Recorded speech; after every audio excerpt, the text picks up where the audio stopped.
Dalam kesempatan ini, saya akan menjelaskan beberapa pembahasan di antaranya pengertian pohon, tegakan, hutan, klasifikasi hutan, proses pertumbuhan, laju pertumbuhan, dan dimensi pertumbuhan.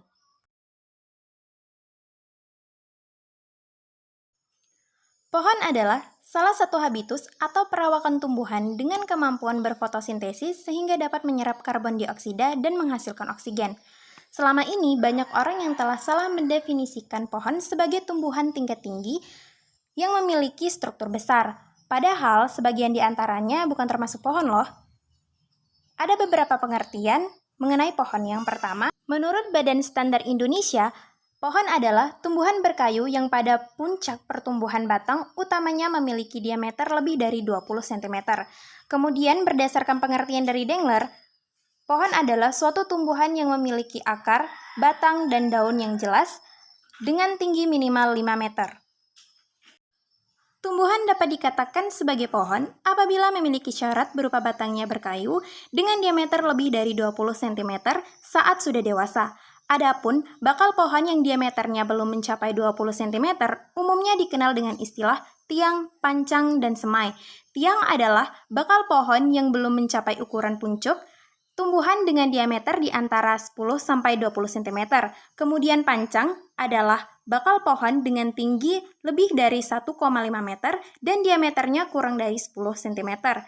Dan yang terakhir adalah semai, yakni anakan pohon dengan ukuran tinggi kurang dari 1,5 meter.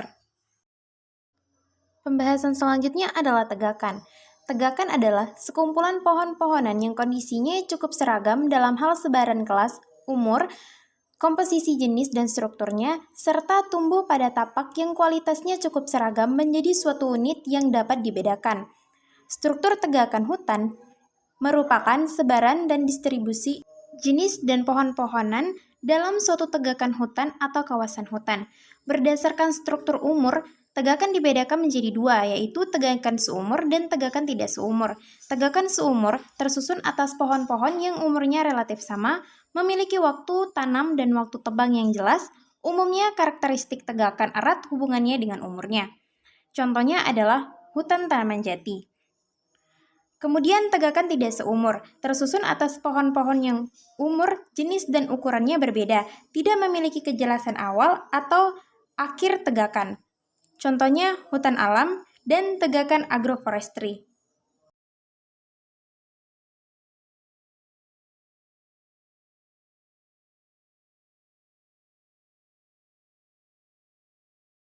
Seperti yang kita lihat bersama pada video ini merupakan tegakan yang berlokasi di hutan sesawat Lombok Barat. Di hutan sesawat ini termasuk ke dalam tegakan campuran. Tegakan campuran adalah suatu tegakan yang susunannya terdiri dari satu jenis pohon dominan.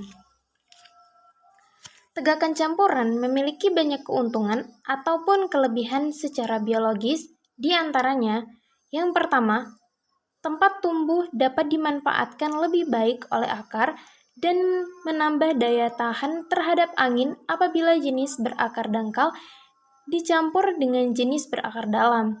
Yang kedua, daur hara lebih baik karena proses dekomposisi yang lebih cepat dari campuran berbagai daun. Yang ketiga, ruang tajuk dapat dimanfaatkan sebagai penutupan yang lebih baik khususnya bila campuran terdiri dari jenis toleran dan intoleran. Yang keempat, iklim mikro, tegakan sehat dan lebih tahan terhadap jenis gangguan. Adapun kekurangan atau kelebihan dari tegakan campuran, di antaranya, yang pertama, tidak semua merupakan jenis dengan nilai yang tinggi. Yang kedua, pengelolaan tidaklah mudah. Yang ketiga, pemungutan hasilnya memerlukan biaya yang tinggi, dan yang terakhir adalah cara permudaannya yang lebih sulit.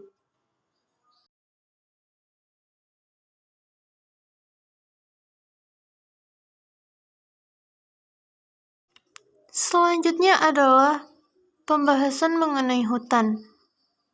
Hutan adalah suatu kesatuan ekosistem berupa hamparan lahan berisi sumber daya alam hayati yang didominasi pepohonan dengan persekutuan alam lingkungannya yang satu dengan yang lainnya tidak dapat dipisahkan. Fungsi dan manfaat hutan yaitu menghasilkan oksigen dan menyerap karbon dioksida. Tidak hanya itu, hutan juga berfungsi sebagai habitat bagi beragam spesies flora maupun fauna yang ada di hutan.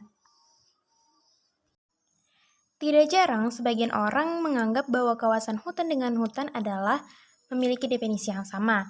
Tetapi, kawasan hutan menurut Undang-Undang Republik Indonesia tahun 41 tahun 1999 tentang kehutanan, yaitu menurut pasal 3 yang berbunyi kawasan hutan adalah wilayah tertentu yang ditunjuk atau ditetapkan oleh pemerintah untuk dipertahankan keberadaannya sebagai hutan tetap.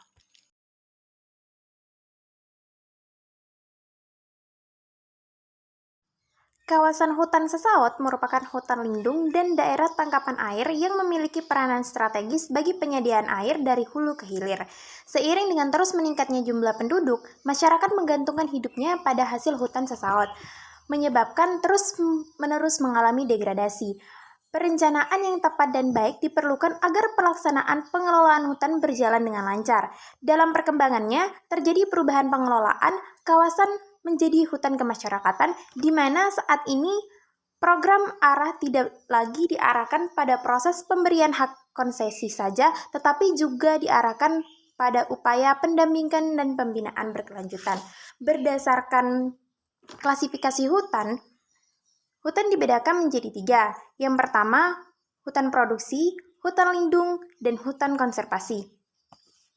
Yang pertama, hutan produksi. Hutan produksi ini dapat dimanfaatkan hasil hutannya oleh manusia. Pemanfaatannya itu harus tetap dalam batasan aturan yang sudah ditetapkan. Hutan produksi dibagi menjadi 3. Yang pertama, hutan produksi tetap, hutan produksi terbatas, dan hutan produksi yang dapat dikonversi. Selanjutnya adalah hutan lindung. Hutan lindung secara singkatnya merupakan hutan yang dilindungi negara yang tidak boleh dieksploitasi secara masif. Tujuan utama pemanfaatan hutan lindung adalah untuk meningkatkan kesejahteraan masyarakat sekaligus meningkatkan kesadaran masyarakat untuk menjaga dan meningkatkan fungsi hutan lindung dari generasi ke generasi.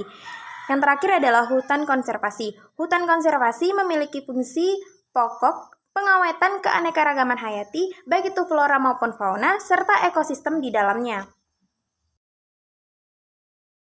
Selanjutnya adalah proses pertumbuhan. Proses pertumbuhan dibagi menjadi 2, yaitu pertumbuhan primer dan pertumbuhan sekunder. Adapun perbedaan dari keduanya yaitu, pertama, pertumbuhan primer.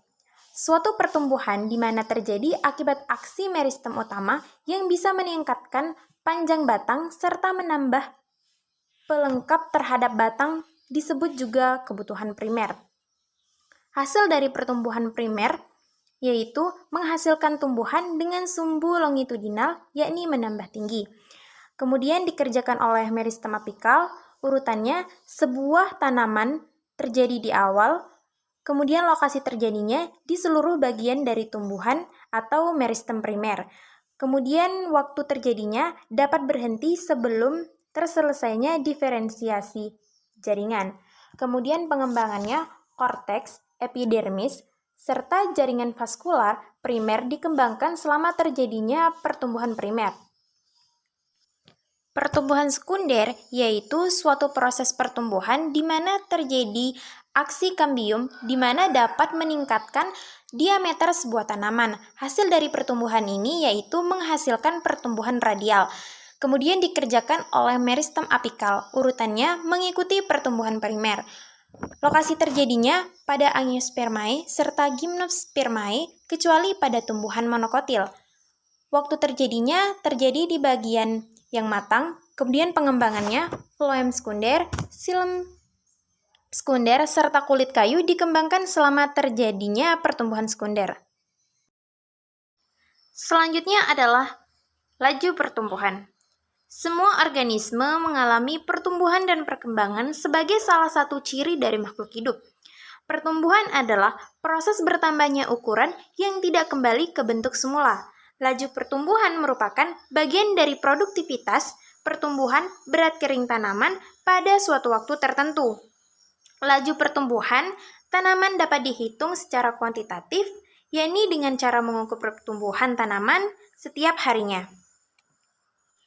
Contoh soal, A menanam jagung di kebun pada pengukuran awal diperoleh tinggi 10 cm, kemudian dalam waktu 10 hari tingginya menjadi 70 cm. Berapakah laju pertumbuhan?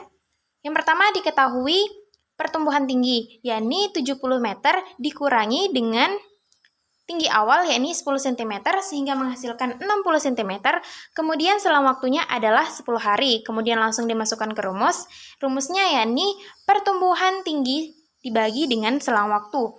Kemudian 60 dibagi 10 sama dengan 6 cm per hari. Yang terakhir adalah dimensi pohon. Diameter pohon adalah panjang garis lurus yang menghubungkan dua titik pada lingkaran luar pohon dan melalui titik pusat penampang melintangnya. Besarnya diameter pohon bervariasi menurut ketinggian dari permukaan tanah. Oleh karena itu dikenal dengan DBH, yaitu diameter yang diukur pada ketinggian setinggi dada dari permukaan tanah. Diameter dapat dihitung menggunakan pi band ataupun pita ukur.